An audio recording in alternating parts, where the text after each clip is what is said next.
Afterword. How many of Aunt Mary's story is true? I know I will be asked that.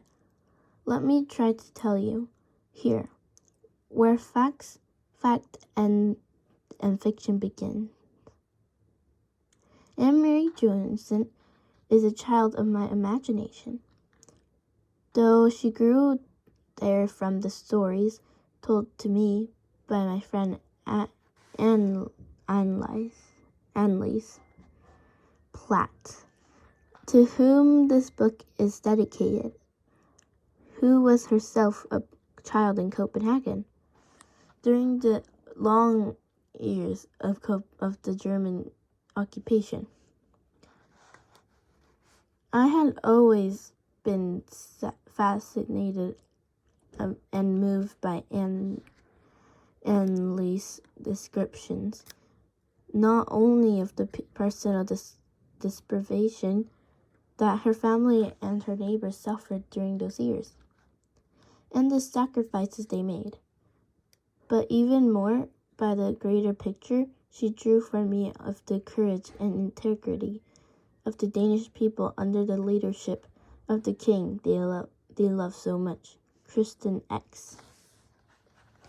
So I created little Anne Mary and her family set them down in Copenhagen apartment on a street where I have walked myself and imagined their life there against the real events of 1943. Denmark surrendered to Germany in 1940. It is true, and it was true for the reasons that Papa explained to Aunt Mary. The country was small and undefended, with no army of any size. The people have been destroyed. Had they tried to defend themselves against the huge German forces. So surely, with great sorrow, King Christian surrendered, and overnight the soldiers moved in. From then on, for 5 years they occupied the country, visible on almost every street corner, always armed and spit-shined. They controlled the newspapers, the rail system, the government, schools and hospitals, and the day-to-day existence of the Danish people. But they never controlled King Christian. It is true that he rode alone on his horse from the palace every morning and guarded and greeted his people. And though it seems so charming as to be flight of author's fancy, this story that Papa and Aunt Mary of the soldier who asked the Danish teenager, "Who is that man?" The story is recorded in one of the documents that still remain from that time.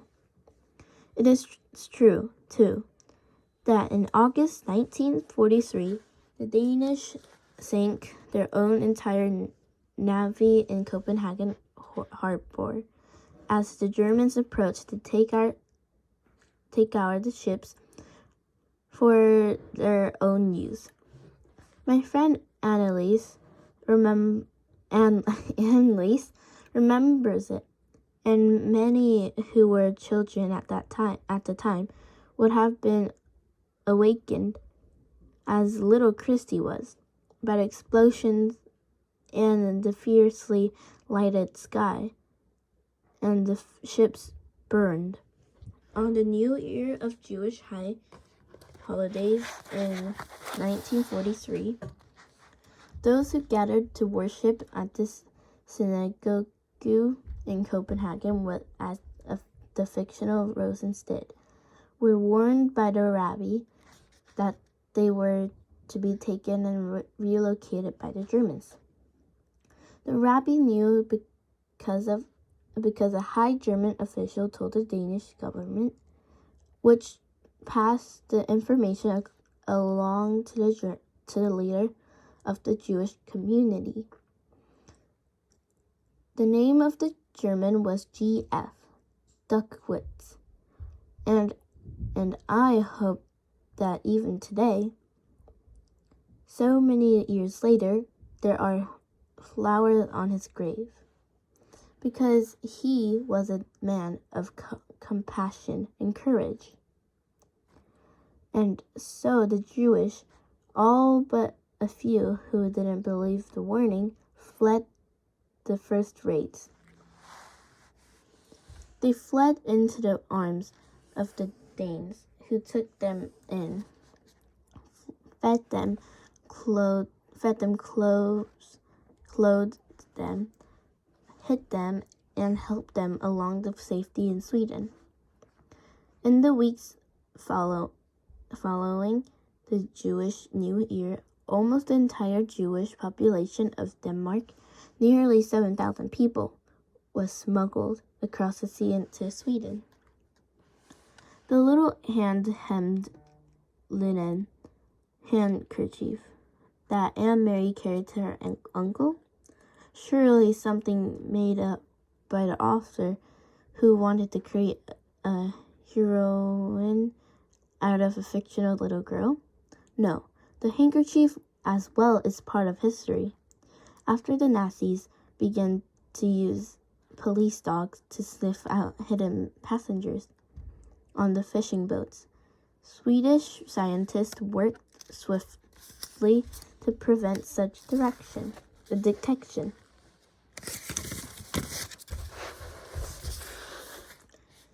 They created a powerful powder composed of dried rabbit's blood and cocaine. The blood attracted the dogs, and when they sniffed at it, the cocaine numbed their nose and destroyed temporarily their sense of smell. Almost every boat captain used such a permeated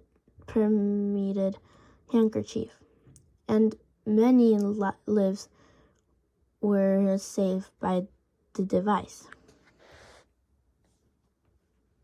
The secret operations that saved the Jews were orchestrated by the Danish residents, which, like all resistance movements, was composed mainly of the very young and very brave.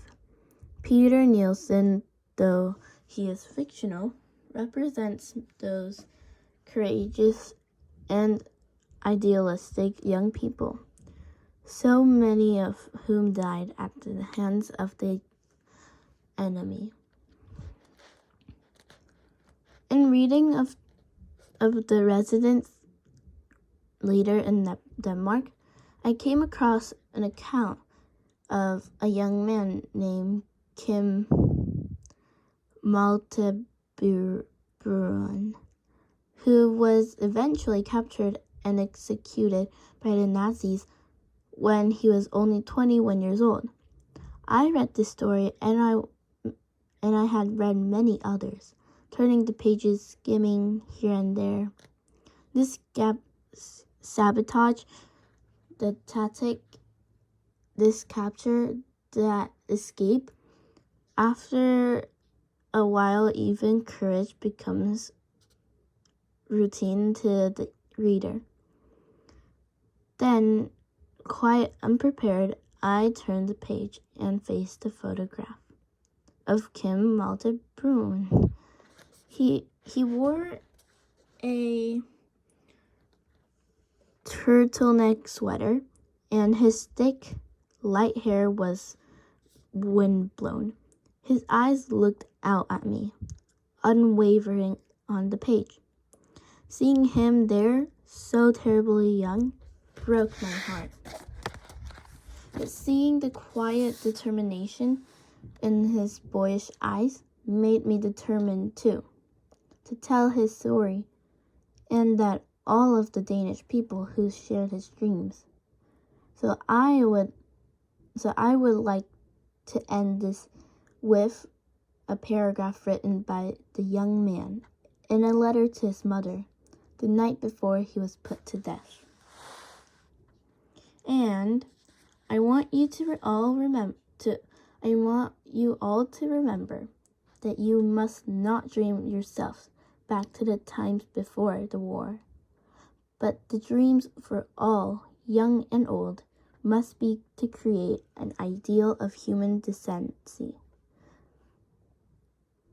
and not a narrow-minded and prejudiced one. That is the great gift our country hungers for, something every little peasant boy can look forward to, and with pleasure feel he is a part of something we can work and fight for. Surely the gift of a world of human decency is the one that all countries hunger for still. I hope that this story of Denmark and its people will remind us all that such a world is possible.